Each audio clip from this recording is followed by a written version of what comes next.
Assalamualaikum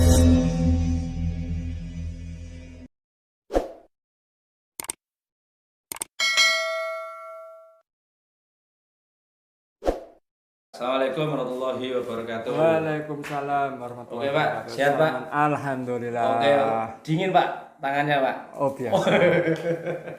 Empuk tapi. Oh luar biasa. Oke Pak, sehat Pak ya? Alhamdulillah. Sehat, yang penting sehat walafiat Pak. Oke Pak, di sini saya ingin wawancara Bapak. Ini dengan Pak Wahid ya.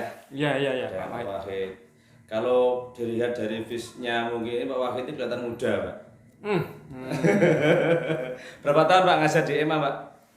Ya mulai tahun 83. Wah, berarti kalau 40 tahun ya. Berarti kalau sekarang 2022 Dua-dua. ya berapa 40 tahun lebih. Oke Pak, oke, terima kasih. Iya Pak, ini mau wawancara Pak dengan penilaian kinerja guru Pak, yang terkait mungkin refleksi dan sebagainya, kita akan tanyakan di sana. Ini kemarinnya saya sudah ketemu dengan Bapak Kepala Sekolah, wawancara Kepala Sekolah. Ini juga ada kaitannya, ada wawancara dengan Kepala Sekolah dengan Bapak Ibu Guru yang ada. Kebetulan dari Bapak Ibu Guru ini kebetulan Pak Wahid. Ini kan kebetulan tak lihat kok nggak ada jam kosong Pak, atau mungkin sudah nggak ada jam atau bagaimana? Tadi ada, cuman ini agak ada free 1 jam. Oh iya, oke. Terima kasih Pak untuk waktunya sebentar Pak ya. Ini terkait dengan penilaian. Yang pertama, bagaimana keterlibatan guru dalam perencanaan supervisi sekolah? Ya, yang namanya perencanaan. Jadi di sini ketika kita mau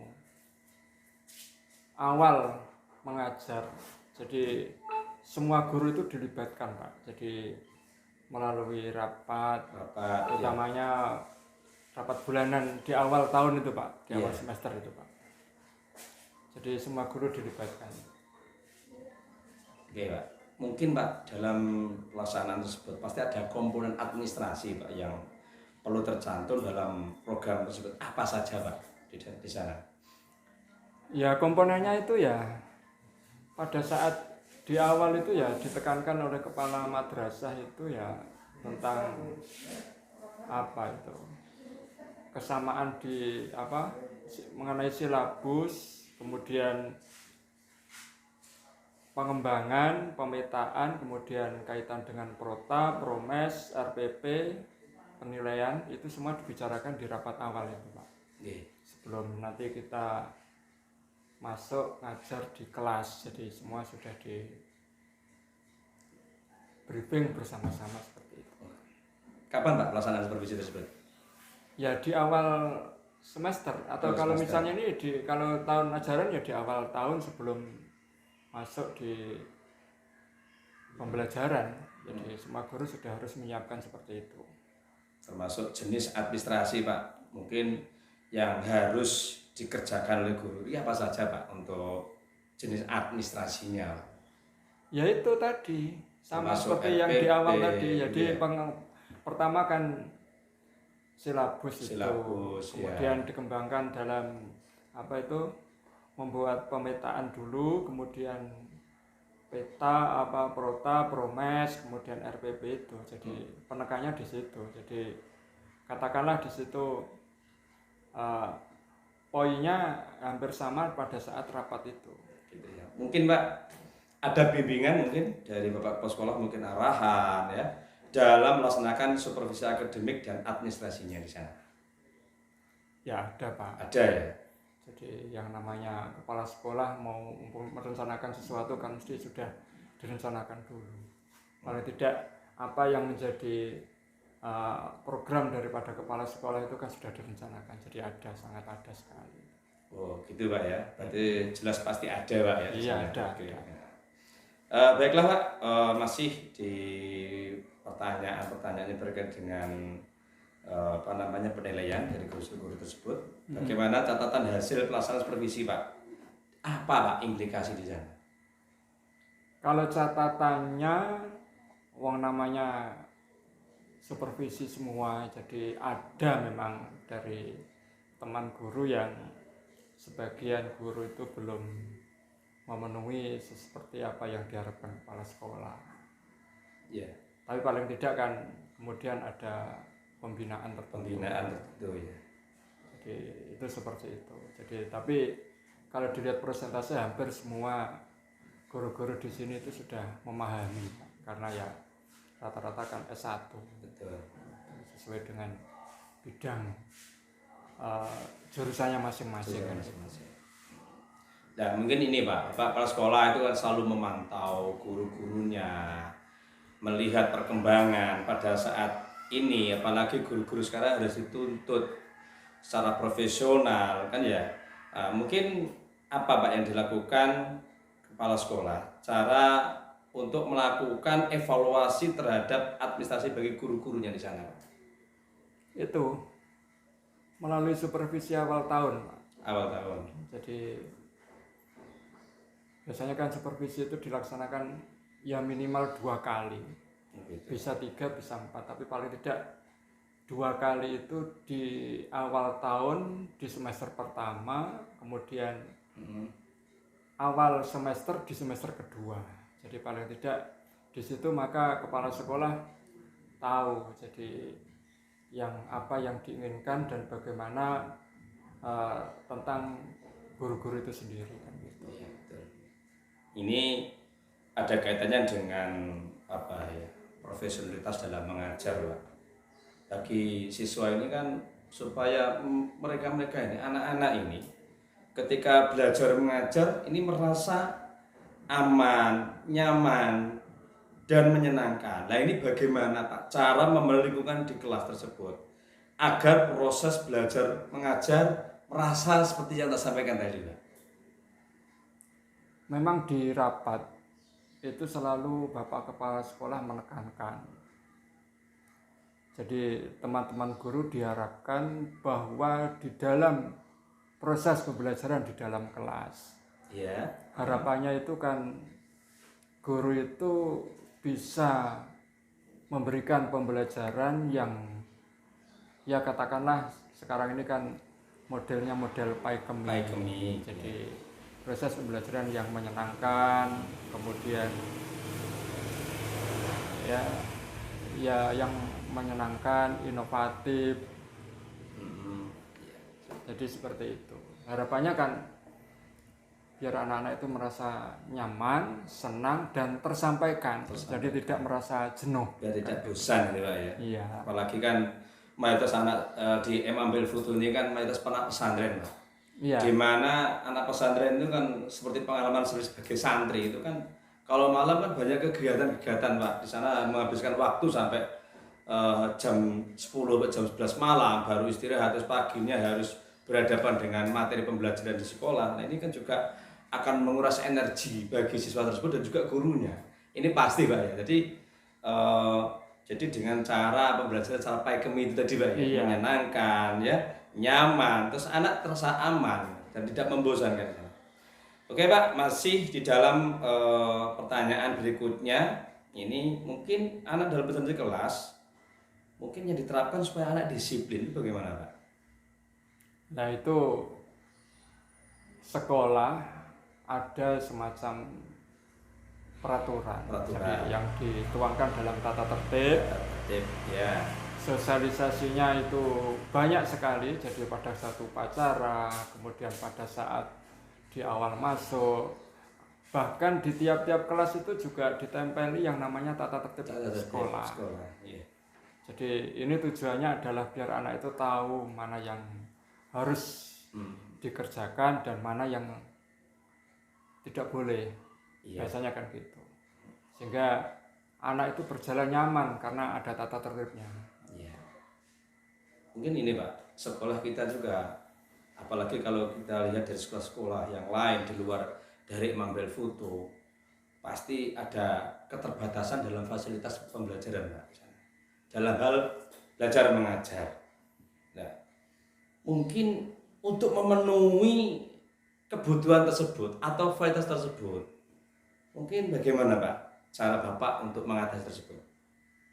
Ini Pak ya, kita ini sekolah yang katakanlah sekolah yang kalau misalnya di Kabupaten Tuban, sekolah swasta yang sudah kategori maju, Pak. Maju, ya.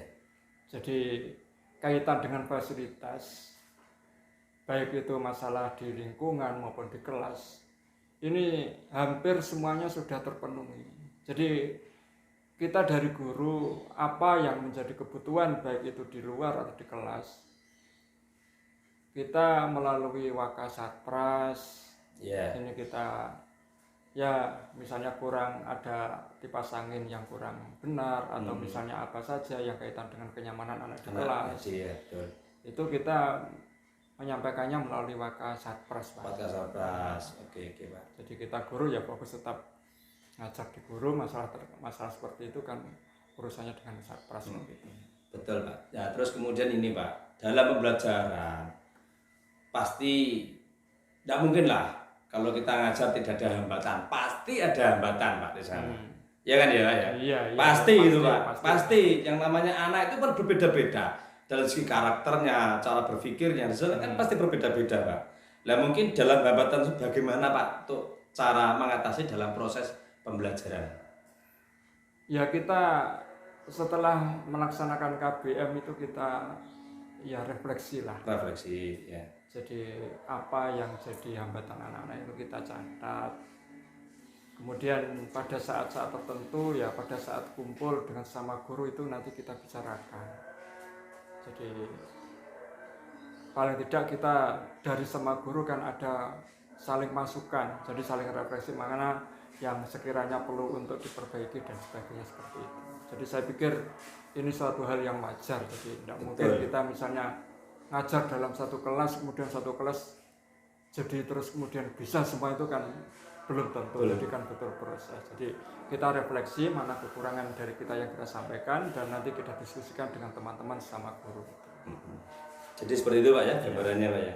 Nah, terus kemudian Pak, di dalam mengajar pasti kita tidak asing dengan RPP Pak ya, rencana pelaksanaan pembelajaran di sini.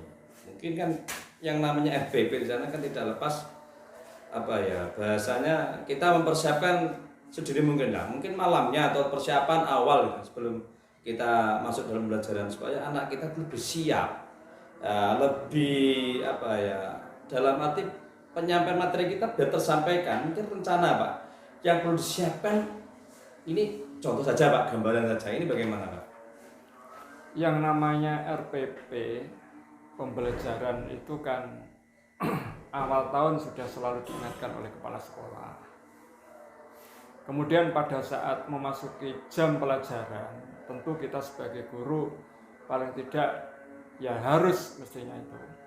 Jadi materinya tersampaikan itu urutannya besok sampai apa, kita cocokkan dan kita lihat di RPP. Sehingga pada saat nanti pembelajarannya arahnya itu jelas. Jadi apa yang jadi tujuan kita pada saat ini untuk kita sampaikan, jadi itu sudah tertuang di RPP. Terus mungkin ini lagi Pak, dalam pembelajaran tidak lepas dengan bahan ajar Pak ya. Bahan ajar ini bagaimana mungkin Bapak menyediakan yang diperlukan dalam pelajaran tersebut? Kalau bahan ajar itu kan berupa buku ya. Buku. Nah, buku ini sudah tercover di awal tahun melalui Wakakurikulum dan Satpras. Jadi pemenuhan buku yang ada untuk pembelajaran anak itu sudah disiapkan di awal tahun, baik itu buku paket maupun buku penunjang untuk kerja siswa. Iya. Jadi itu ada. Betul sekali Pak. Seperti itu. Nah, mungkin cukup ini Pak ya. Untuk yang terakhir Pak, yang terakhir. Gimana? Yang terakhir Nyantai saja. Ya. Ini sudah lama banget ini, agak jenuh Pak ya. Nah, ini yang terakhir Pak. Ini bagaimana cara Bapak ya menyediakan alat peraga yang diperlukan dalam pembelajaran. Jadi alat peraga ini penting karena sebagai membantu memahamkan siswa.